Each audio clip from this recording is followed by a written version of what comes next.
Baik, Bismillahirrahmanirrahim. Assalamualaikum warahmatullahi wabarakatuh.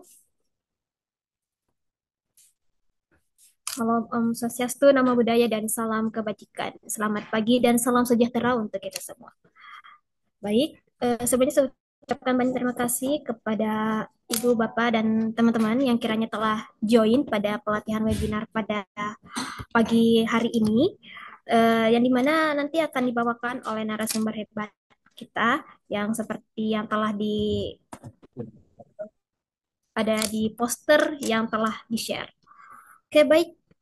Puji syukur atas kehadirat Allah Subhanahu wa taala atas rahmat dan hidayahnya sehingga kita dapat bersama-sama mengikuti pelatihan ini dalam eh, angka pelatihan webinar kepemimpinan dalam webinar kepemimpinan percaya diri dan komunikasi efektif untuk pengusaha. Oke, baik. Sebelumnya perkenalkan nama saya Indri Diana selaku moderator pada hari ini yang insya Allah akan memandu kegiatan kita kurang lebih 1 jam ke depan.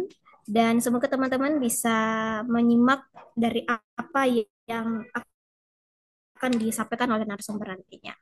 Baik, para hadirin, sini sudah ada 21 orang yang join. Kiranya kita sudah bisa memulai untuk pelatihan webinar kita pada hari ini. Jadi materi tentang kepemimpinan percaya diri dan komunikasi efektif untuk pengusaha ini akan dibawakan langsung oleh Saudara Sultan Maulana yang merupakan internship dari Rumah BUMN Makassar. Beliau juga merupakan dari mahasiswa Universitas Hasanuddin. Dari narasumber bagaimana, sudah ready? Oke, boleh, boleh. Oke.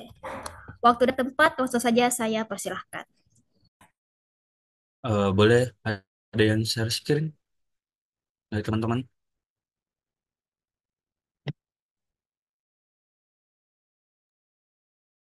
Share screen materinya.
Teman-teman boleh dibantu share screen dulu dari operator biasanya.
Baiklah, materinya sudah bisa dimulai.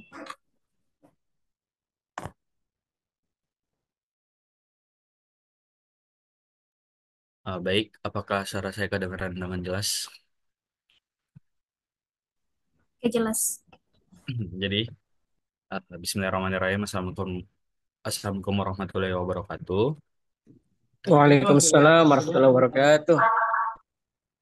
Perkenalkan, nama saya Sultan Maulana dan hari ini saya sangat merasa senang dan merasa terhormat karena bisa membawakan materi dalam tema pelatihan yang bertemakan membangun kepemimpinan percaya diri dan komunikasi efektif untuk pengusaha. Sebagai salah satu pelaku usaha, kita tidak hanya dituntut untuk bisa menjual produk atau mengolah keuangan, tetapi juga menjadi pemimpin yang mampu mengambil keputusan penting, memimpin tim dengan percaya diri, serta berkomunikasi secara persuasif kepada pelanggan, mitra, dan investor. Nah, melalui pelatihan ini kita akan bersama-sama menggali cara menjadi pemimpin yang lebih kuat secara mental, lebih efektif dalam berkomunikasi, dan lebih siap menghadapi tantangan bisnis di dunia nyata. Eh, Oke, next slide.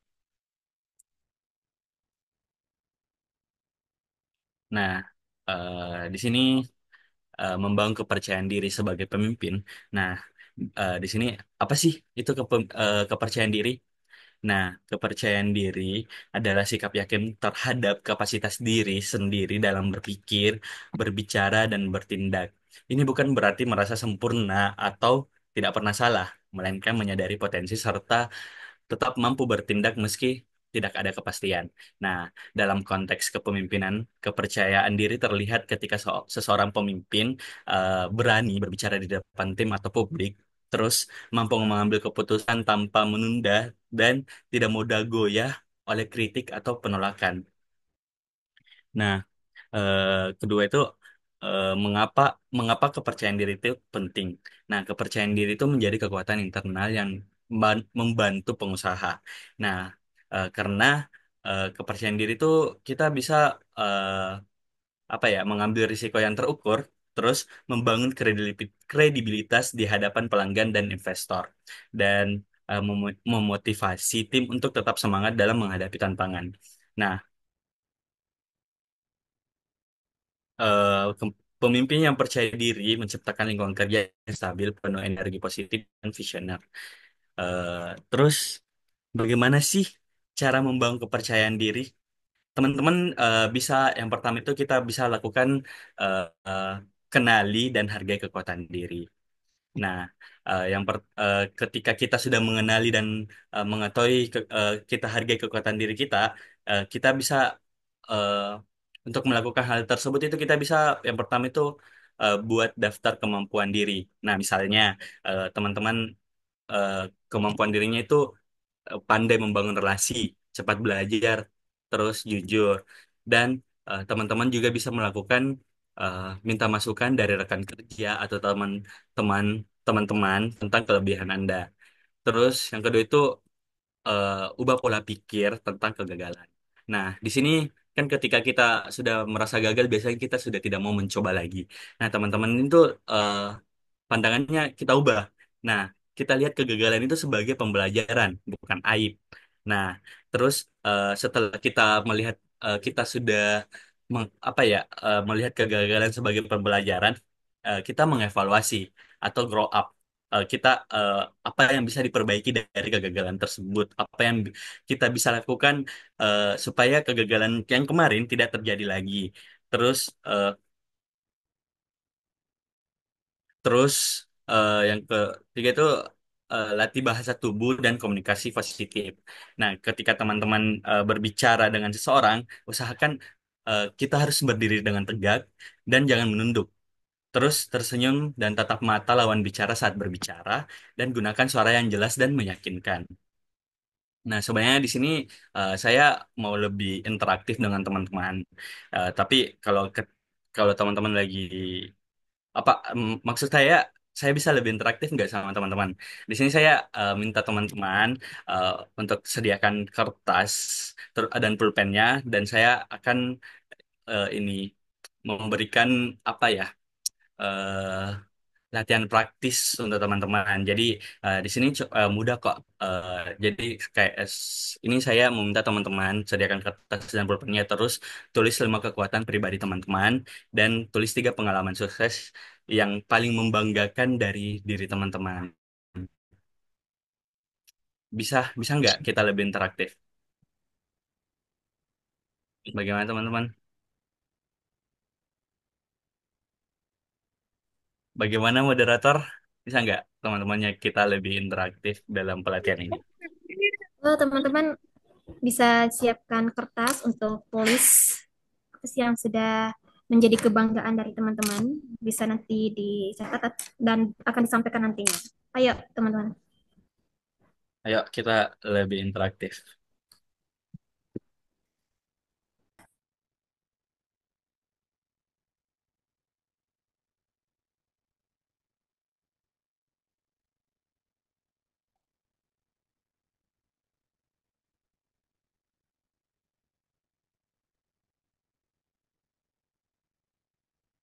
Udah siap?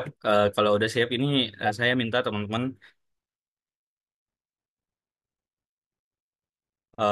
minta teman-teman yang pertama itu tulis 5 kekuatan pribadinya. Terus yang kedua itu tuliskan 3 pengalaman sukses yang paling membanggakan dari diri teman-teman. Dan setelah itu saya minta satu atau dua orang untuk membacakan yang 5 kekuatan dan satunya membacakan 3 pengalaman suksesnya.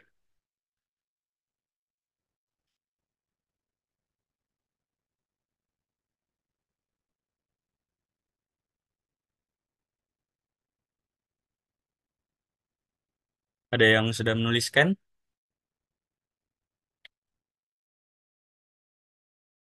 Kalau sudah ada, boleh saya minta 2 orang untuk membacakan.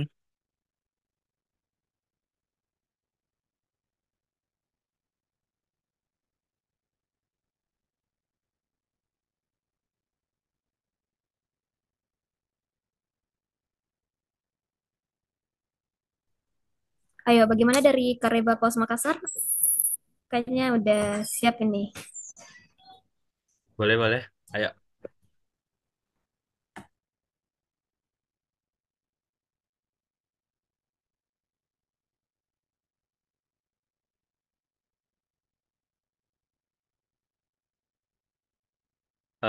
Jadi eh, yang pertama itu teman-teman tuliskan 5 kekuatan pribadinya yang teman-teman miliki. Terus yang kedua itu tulis 3 pengalaman sukses yang paling membanggakan dari diri Anda.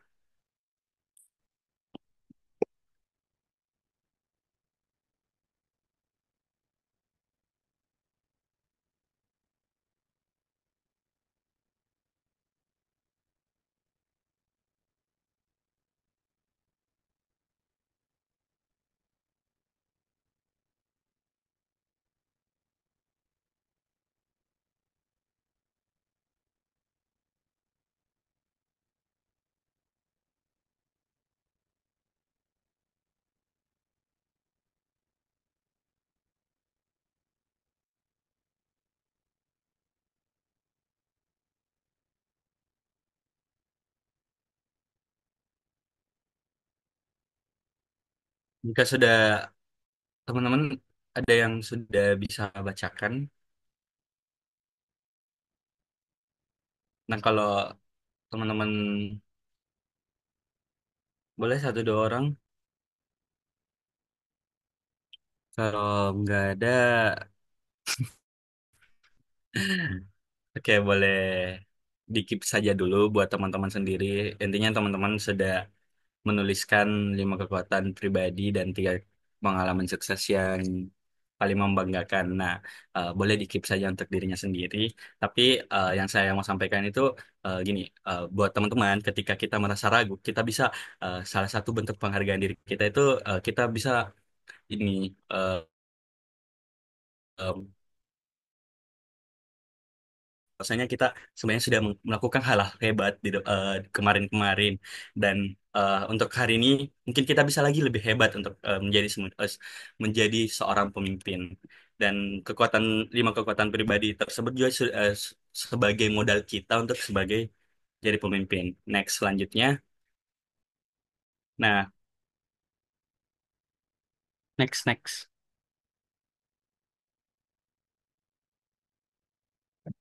Oke, di sini ada gaya kepemimpinan yang mendorong kolaborasi.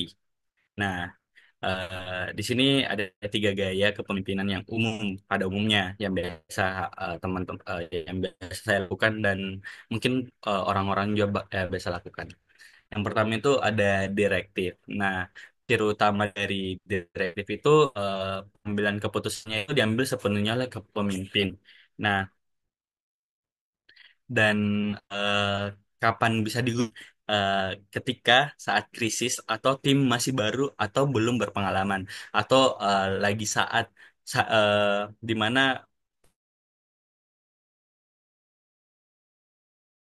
pemimpin atau lagi keadaan krisis.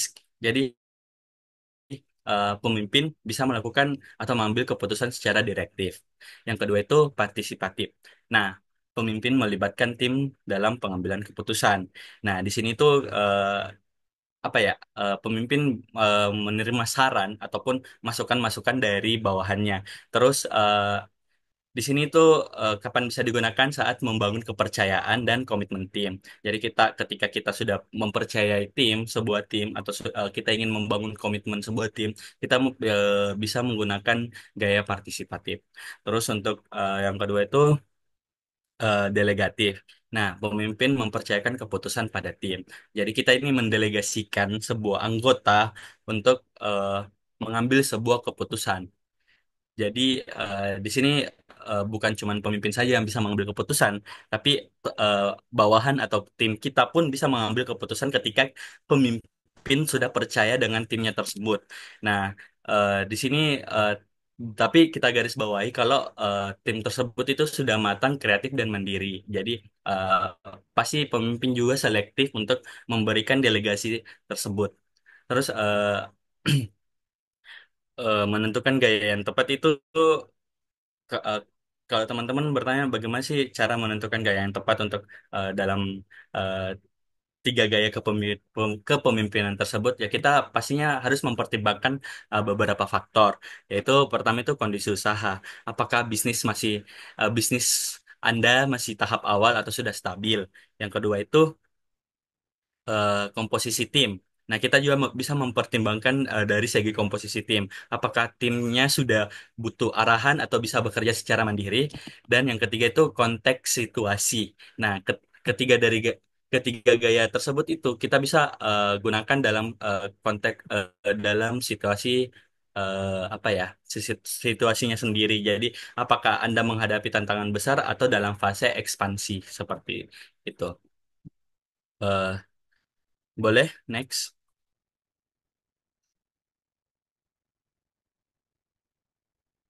Oke, next.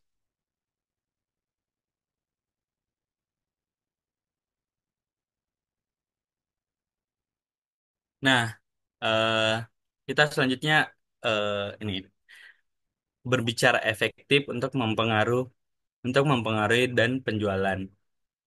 Nah, di sini apa sih itu komunikasi efektif? Nah, komunikasi yang efektif bukan hanya menyampaikan pesan, tapi memastikan pesan dipahami dan menghasilkan tindakan atau respon yang diharapkan. Nah, ciri-ciri dari komunikasi efektif itu, yang pertama itu ada jelas. Eh, Kita harus berbahasa dengan jelas, bahasa sederhana dan langsung ke pokok pembahasan atau to the point. Terus yang kedua itu terstruktur, memiliki alur logis dari pembukaan, isi, penutup. Terus yang ketiga itu meyakinkan, disampaikan dengan penuh keyakinan. Dan yang ketiga itu relevan, menjawab kebutuhan atau minat audiens. Terus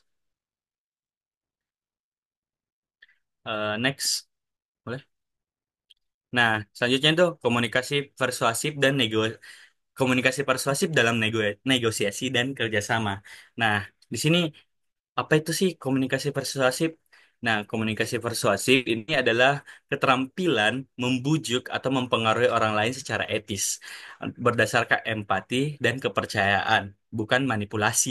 Ya, jadi ingat teman-teman, kita di garis bawah ini bukan manipulasi, tapi di sini kita mempengaruhi orang lain secara etis berdasarkan empatinya. Nah, terus eh, apa sih manfaatnya?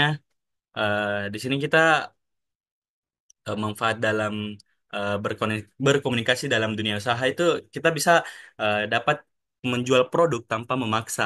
Jadi teman-teman kita bisa memasarkan produk kita tapi dalam konteks kita tidak memaksa si pelanggan ini untuk membeli.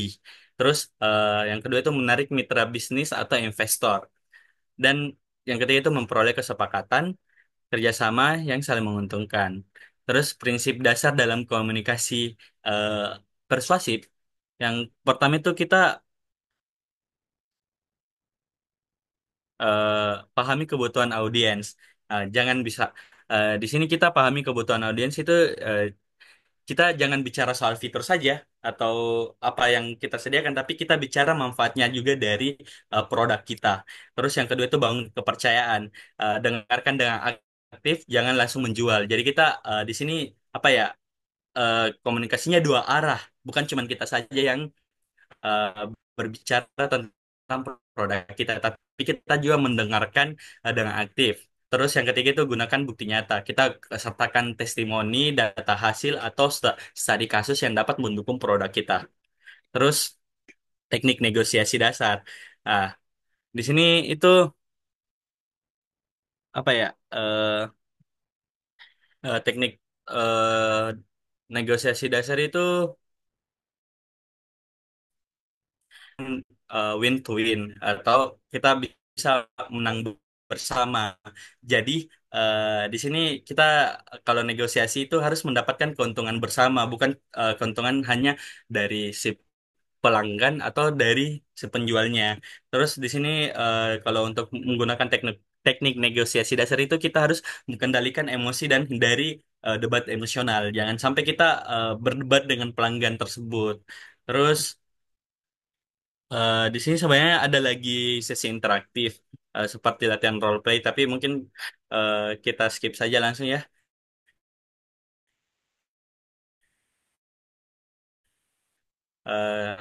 Boleh next. Nah, di sini kita sama apa ya? eh, dapat kutipan inspiratif dari William Tanuwijaya sebagai co-founder Tokopedia yang mengatakan kepercayaan diri adalah fondasi dari setiap keberhasilan. Tanpa itu, Anda tidak akan pernah memulai dan tanpa memulai, Anda tidak akan pernah tahu apa yang bisa Anda capai. Terus yang masih dari kutipan William Tanuwijaya ya tentang negosiasi, yaitu negosiasi bukan tentang siapa yang menang atau kalah, tapi bagaimana menciptakan solusi terbaik untuk menguntungkan semua pihak. Terima kasih. Saya kembalikan ke moderator. Oke, terima kasih kembali kepada Kak Sultan Maulana selaku narasumber kita pada hari ini. Sangat luar biasa sekali penyampaian materi yang disampaikan terkait materi kepemimpinan percaya diri dan komunikasi efektif untuk pengusaha. Tadi sudah banyak dijelaskan oleh narasumber. Mungkin dari teman-teman masih ada yang kiranya yang mau dipertanyakan ataupun masih bingung dari materi yang tadi disampaikan untuk lebih detailnya lagi bisa dipertanyakan. Tadi ada pertanyaan yang sudah masuk dari Kareba Kaos Makassar. Langsung saja saya bacakan. Apakah ada etika-etika saat berbicara di forum? Bagaimana Kak? Oh, langsung dijawab. Etika-etika saat berbicara di forum. Hmm. Sebelumnya ini Kareba Makassar salah satu UMKM ya, Kareba Kaos Makassar, UMKM binaan Rumah BUMN. Iya, Oh ya, baik. Saya langsung jawab ya Kak. Terima kasih atas pertanyaannya. Jadi pertanyaan itu apakah ada etika saat berbicara di forum? Nah, tentunya pasti ada. Ketika apa ya berbicara di forum baik formal ataupun informal, kita memerlukan etika agar pesan kita tersampaikan dengan baik dan hubungan antar peserta tetap harmonis. Nah, kita pelajari dari etika dasarnya dulu. Nah, etika berbicara di forum itu, yang pertama itu kita berbicara dengan sopan dan hormat. Ya, gunakan bahasa yang santun, tidak merendahkan orang lain. Ingat, kita untuk memahami etika tersebut itu Jangan pernah merendahkan orang lain. Terus hindari kata-kata kasar, sarkas, atau menyerang secara pribadi. Jadi kita eh, hanya membicarakan di lingkupnya tersebut, jangan intimidasi secara personal. Terus yang kedua itu tunggu giliran berbicara. Jadi kita tidak boleh memotong pembicaraan orang lain ketika orang lain berbicara. Jangan sama sekali memotong. Dan etika untuk berbicara pun itu di setiap forum berbeda-beda. Entah ada yang biasa kalau forum biasanya itu kita mengangkat tangan atau izin untuk menanggapi hal tersebut. Terus yang ketiga itu gunakan nada suara yang sesuai. Bersuara cukup keras agar terdengar tapi tidak berteriak. Jadi kita bedakan bagaimana berbicara secara tegas dan yang berteriak, teman-teman. Terus hindari nada tinggi atau emosional saat menyampaikan pendapat. Jadi kita tetap harus tenang buat apa ya? Kita harus tenang dalam penyampaian suatu gagasan. Tapi jangan juga terlalu emosional. Maksudnya tetap tenang biar penyampainya dapat gitu. Terus yang keempat itu perhatikan waktu bicara. Nah, biasanya tuh dalam forum kita biasa diberikan waktu berbicara sekitar 30 detik atau 1 menit. Jadi eh, cukup poinnya saja yang kita bicarakan. Jangan bertele-tele, teman-teman. Dan hormati waktu peserta lain yang ingin bicara juga. Dan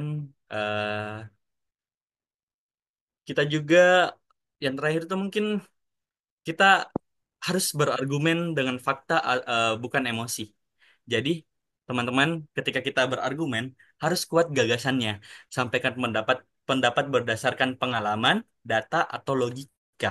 Hindari perdebatan yang emosional atau menjatuhkan.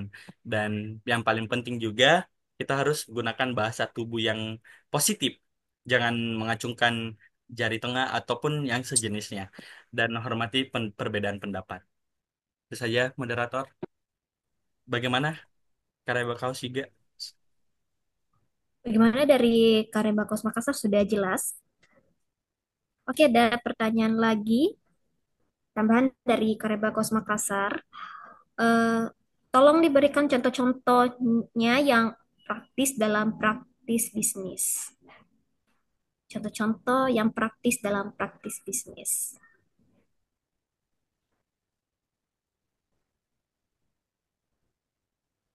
eh Contohnya itu kayak contoh secara ngobrolnya langsungnya gitu kayak sumpah kita berbicara dengan pelanggan. Nah, kalau seperti itu eh, contohnya si saat Anda tidak setuju dengan pendapat peserta DAM dalam forum diskusi pelatihan UMKM, contohnya sekarang. Nah, gini. Terima kasih atas pendapat Ibu. Saya ingin menambahkan dari sudut pandang yang sedikit berbeda. Saya rasa itu salah besar. Gak kayak apa ya?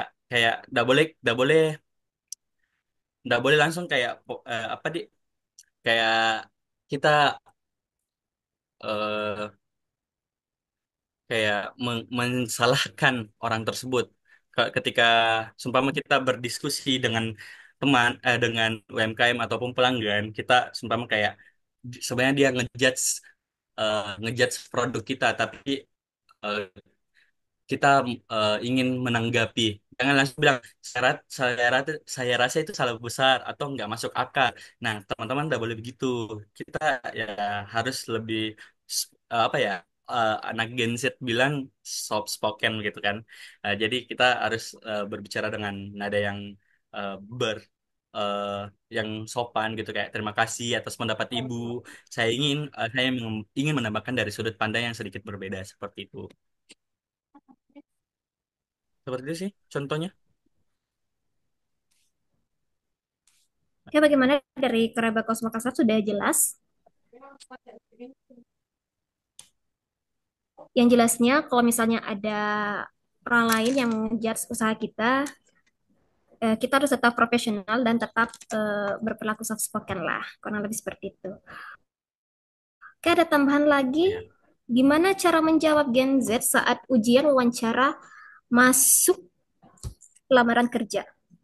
Oh, gimana cara menjawab Gen Z saat ujian wawancara masuk lamaran kerja nih, Kak? Ya. Gimana itu?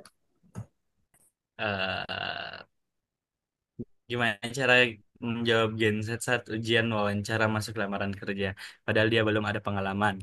Oh, jadi ketika Ini lebih pelatihan ini ya. Oke, baik. Eh, Ketika kita wawancara terus kita belum ada pengalaman, seharusnya sebaiknya kita kalau dari saya ya,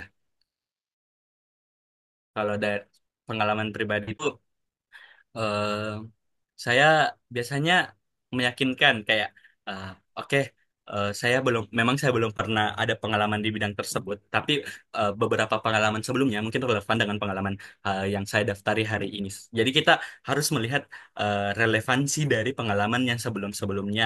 Jadi ketika betul-betul kita tidak ada pengalaman di bidang tersebut, kita bisa apa ya, melihat lagi kembali kalau kita sudah melakukan hal ini dan relevan dengan hal yang kita daftari. Contohnya, saya kasih studi kasus. Contohnya kayak eh, saya daftar di sosial media spesialis.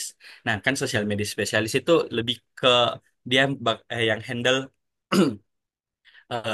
semua akun sosmed, mulai dari eh, balas pesan dan lain-lainnya. Sedangkan saya belum pernah punya pengalaman di bidang tersebut, tapi saya pernah punya pengalaman di bagian LO. Nah, kan LO itu juga sebagai eh, dia yang narahubung antara panitia dan peserta. Nah, sedangkan relevansi dari sosial media spesialis dengan LO kan itu hampir mirip. Kita sebagai narahubung antara eh, orang kantor dan pelanggan seperti itu. Jadi kita lihat relevansi pengalaman sebelumnya dan pengalaman yang akan kita daftari, pekerjaan yang akan kita daftari seperti itu. Ketika tidak ada pengalaman yang sebelumnya di bidang tersebut. Seperti itu sih moderator. Oke, sangat jelas ya tadi disampaikan oleh narasumber kita. Oh, ternyata masih ada tambahan lagi dari masih sama dari Karebakos Makassar. Gimana nih cara menyampaikan semangat berusaha kepada Gen Z? eh Cara menyampaikannya ke Gen Z bagaimana ya? Karena saya juga Gen Z. Jadi eh kita mungkin sebagai generasi Z, Gen Z, untuk memulai sebuah usaha itu eh, jangan pernah FOMO, ya FOMO atau ikut-ikutan. Tapi untuk memulai sebuah usaha itu kita harus mulai dari diri kita sendiri. Lihat lihat urgensi kenapa kita harus buka usaha, entah karena itu. Jadi jika kita eh, bukan karena FOMO dan itu kita buka usaha karena memang lihat urgensi kebutuhan kita, pasti bakalan usahanya itu bakalan long lasting sih sebenarnya teman-teman. Itu saya sih dari saya. Oke, yang jelasnya itu harus dari niat sendiri dan juga Iya, jangan FOMO ataupun ikut-ikutan. Oke. iya. Oke, teman-teman, mungkin ada yang lain ingin bertanya, bisa langsung raise hand atau langsung ditulis di kolom chat sebelum kita akhiri webinar kita pada hari ini. Ya, sama-sama Kak dari Kareba Kaos Makassar. Baik, saya sampaikan kembali dari teman-teman yang ingin menyampaikan pertanyaannya bisa langsung raise hand atau bisa langsung diketik di room chat. Terima kasih.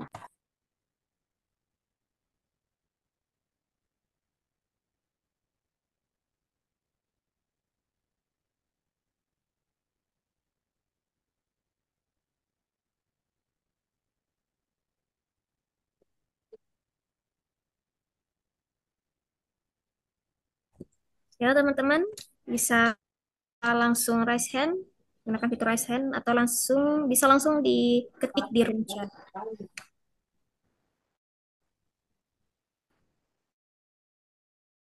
Kayaknya kalau sudah tidak ada moderator mungkin bisa ditutup.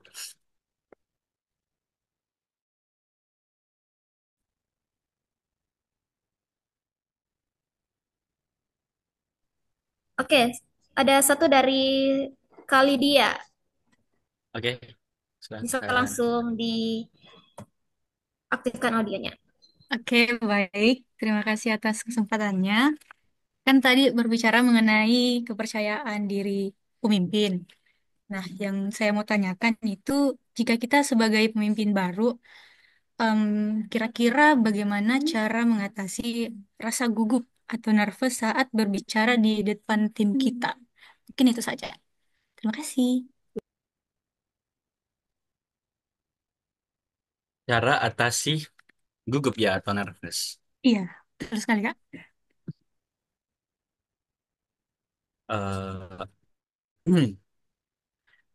Eh, jadi cara mengatasinya itu pasti kita sebagai pemimpin baru pasti ada persiapan. Persiapkan sebelum kita menyampaikan sesuatu dalam forum atau dalam kita diamanakan sebagai pemimpinnya ya harusnya kita persiapannya persiapan adalah segalanya. Jadi seumpama atau eh, contoh tadi kasusnya itu dalam memimpin rapat. Eh, kita sebagai pemimpin baru dan kita yang harus memimpin rapat. Nah, sebelum memimpin rapat atau berbicara di forum, kita harus tulis poin-poinnya dulu. Poin-poin penting yang ingin kita sampaikan. Terus sebelum itu kita latih beberapa kali di depan kaca atau dengan teman. Jadi kita kayak di depan kaca nih. Terus atau eh, kalau tidak ada kaca di rumah depan teman. Jadi kita kayak eh, berbicara dengan eh, contohnya kita membuka forum, kita menyampaikan poin-poinnya apa yang ingin disampaikan seperti itu. Eh, karena semakin siap, semakin percaya diri, semakin siap dalam persiapan, kita bakal semakin percaya diri. Terus eh, fokus pada tujuan, bukan diri sendiri. Jadi gugup sering muncul karena kita terlalu khawatir dengan bagaimana orang menilai kita. Nah, itu poin pentingnya, yang paling penting sekali karena sebenarnya kita tidak boleh lihat penilaiannya orang lain. Jadi, eh, karena kalau kita melihat penilaian takut dinilai, pasti gugupnya itu bakalan muncul lagi. Jadi, alihkan fokusnya. eh, jadi bisa dengan kata-kata yang kata-kata yang memotivasi diri sendiri itu kayak saya di sini untuk membantu tim bekerja lebih baik, bukan bukan saya takut salah bicara seperti itu. Jadi jangan pernah eh, mendengar ataupun khawatir tentang bagaimana orang menilai kita. Terus yang terakhir mungkin kita bisa hela napas, menenangkan diri sebelum kita eh, menyampaikan membuka atau menyampaikan sesuatu dalam forum seperti itu. Gimana? Oke, baik. Bagaimana dari saudari Kalidia? Udah jelas? Oke, sudah jelas. Terima kasih Kak. Oke, sama-sama, Kak. Oke, mungkin masih ada satu orang lagi. Kita beri kesempatan sebelum kita akhiri pelatihan webinar kita pada hari ini. Atau sudah cukup?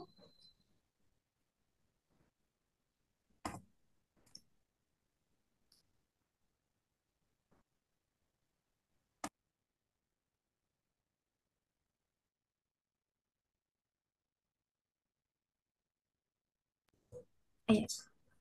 Oke, baik teman-teman, saya rasa sudah cukup materi yang disampaikan oleh Kak Sultan Maulana selaku narasumber kita pada hari ini. Terima kasih teman-teman atas partisipasinya. Tapi sebelum itu, sebelum kita mengakhiri pelatihan kita pada hari ini atau webinar kita pada hari ini, marilah kita eh, dokumentasi.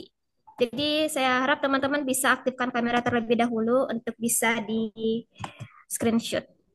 Mohon perhatian teman-teman bisa di screenshot. Mohon perhatian teman-teman bisa diaktifkan kameranya dulu karena kami akan screenshot dulu. Ayo,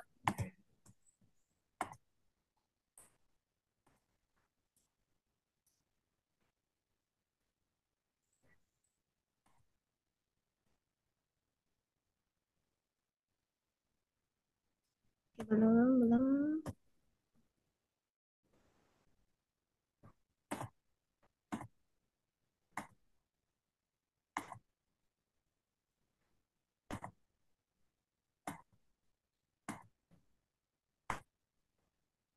Oke, kita mulai dari slide pertama. Satu, dua, tiga. Oke, lanjut. Satu, dua, tiga.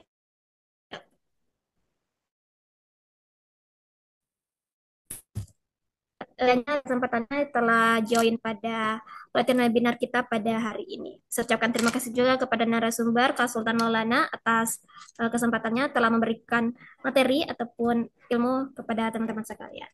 Baik, saya Indri Diana selaku moderator pada hari ini. Pamit undur diri. Mohon maaf atas segala kesalahan dan sampai jumpa di pelatihan webinar selanjutnya. Assalamualaikum warahmatullahi wabarakatuh. Waalaikumsalam. Waalaikumsalam warahmatullahi wabarakatuh. Syuk